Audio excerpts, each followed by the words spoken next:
안녕하세요. 혹시 이런 생각 해보신 적 있나요? 하나의 아이디어나 신념이 어떻게 창시자들이 사라진 한참 뒤에도 살아남아서 계속 성장할 수 있을까? 오늘 우리가 함께 파헤쳐 볼 이야기가 바로 이겁니다. 초기 기독교가 만들었던 생존과 성장의 청사진 속에는요, 시대를 뛰어넘는 아주 놀라운 교훈들이 숨어 있거든요. 사실 이 질문은요, 어떤 운동이든 아니면 기업이나 단체든 결국엔 모두가 마주하게 되는 근본적인 문제예요. 시작한 세대가 지나가고 나서도 그 처음의 정신과 메시지를 어떻게 하면 변질 없이 다음 세대한테 고스란히 넘겨줄 수 있을까? 초기 기독교가 살아남은 이야기는 바로 이 보편적인 문제에 대한 아주 흥미로운 해답을 우리에게 보여줍니다. 자, 그럼 첫 번째 이야기부터 시작해 볼까요? 이 생존의 문제를 신약 성경이라는 하나의 케이스 스터디를 통해서 한번 들여다볼게요. 신약 성경은 그냥 종교 서적이 아니라 하나의 작은 움직임이 어떻게 그 험난한 시기를 버텨냈는지에 대한 생생한 기록이거든요. 과연 그들은 이 엄청난 도전을 어떻게 넘어섰을까요? 여기서 정말 재미있는 게 뭐냐면 접근 방식이 완전히 다르다는 거예요.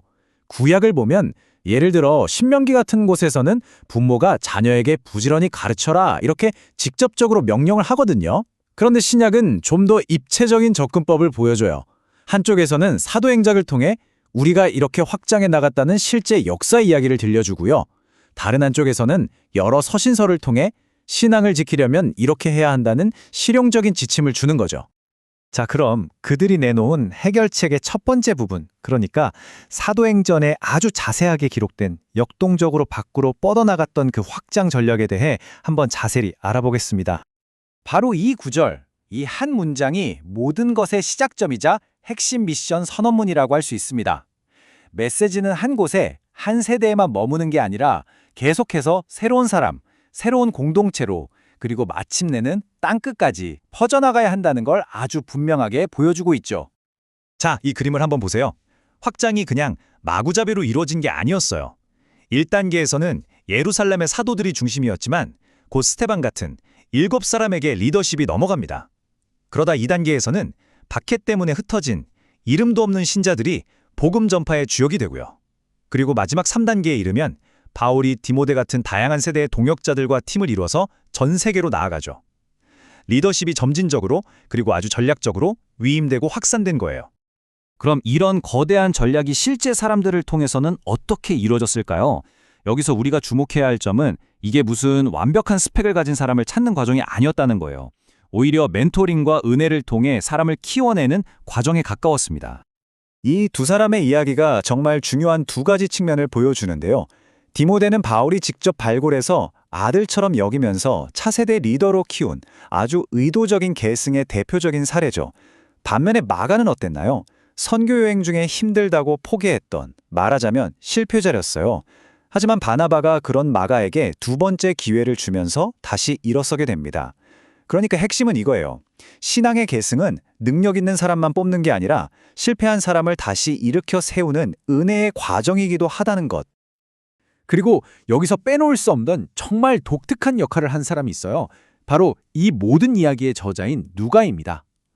사도행전을 읽다 보면 우리라는 표현이 나오는데 이건 누가가 바로 그 현장에 함께 있었다는 뜻이거든요. 그의 역할은 단순한 참여자를 넘어서 이 모든 역사를 글로 꼼꼼하게 남겨서 시간과 공간을 초월해 다음 세대에 전달하는 기록 계승자였던 거죠. 누가가 이걸 기록하지 않았다면 우리는 이 모든 걸 알 수 없었을 거예요. 자, 지금까지는 좀 거시적인 그림을 봤다면 이제 현미경을 들고 그 안을 들여다볼 시간입니다. 이 거대한 확장 전략을 가능하게 했던 핵심 엔진, 그 중심에는 바로 가정이 있었습니다. 이 오이코스라는 헬라어 단어 정말 중요합니다. 가정이라는 뜻인데요. 초기 기독교 운동의 성장은 무슨 거대한 건물이나 조직이 아니라 바로 이 오이코스를 중심으로 이루어졌어요. 그러니까 집은 그냥 잠만 자는 곳이 아니라 신앙이 태어나고 자라나는 인큐베이터이자 운동의 가장 기본적인 세포 같은 역할을 했던 겁니다. 이게 그냥 이론이 아니라는 증거가 사도행전에 계속 나와요. 고넬료 이야기, 루디아 이야기, 빌립보 관수 이야기를 보면 그와 온 집안이 다 믿었다는 표현이 반복적으로 나오거든요. 한 사람의 결심이 아니라 가정 단위로 신앙을 받아들인 거죠. 이것이야말로 오이코스가 실제로 어떻게 작동했는지를 보여주는 생생한 증거입니다. 그럼 그 오이코스 안에서 도대체 뭘 했을까요? 사도행전 2장 42절을 보면 네 가지 핵심 활동이 나옵니다. 사도들의 가르침을 배우고 서로 교제하고 함께 식사하고 그리고 기도하는 것. 이 네 가지 기둥이 평범한 가정을 살아있는 교회로 만들었던 거죠. 여기서 우리 스스로에게 한번 질문을 던져볼 수 있을 것 같아요. 오늘날 우리 삶 속에서, 우리 가정 안에서 이 네 가지 요소들은 어떻게 나타나고 있을까요?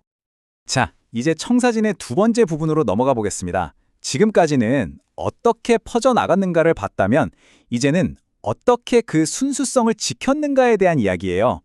운종이 커지면서 생길 수 있는 문제들을 막기 위한 전략, 바로 공동서신에 담긴 일종의 규칙서입니다. 서신서들의 가르침을 정리해보면 크게 세 가지 핵심 행동으로 요약할 수 있어요.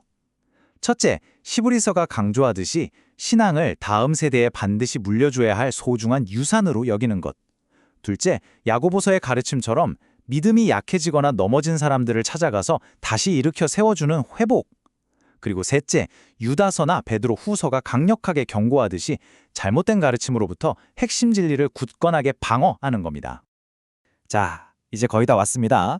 우리가 지금까지 살펴본 확장과 보존, 이 두 가지 전략을 하나로 합쳐서 최종적인 청사진을 완성해 보겠습니다.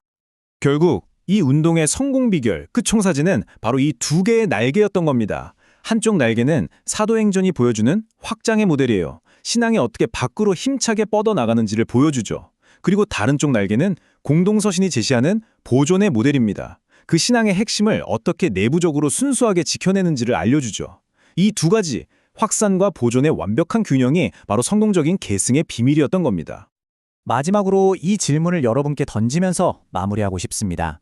초기 기독교의 사례가 우리에게 분명히 보여주듯이 한 운동의 거대한 메시지는 결국 가정이라는 가장 작은 단위에서 살아 숨쉬고 거기서부터 다음 세대로 전달됩니다. 그렇다면 오늘 바로 지금 나의 가정 그리고 내가 속한 공동체는 다음 세대에게 과연 어떤 메시지를, 어떤 유산을 남기고 있을까요? 한번 깊이 생각해 볼 만한 질문인 것 같습니다.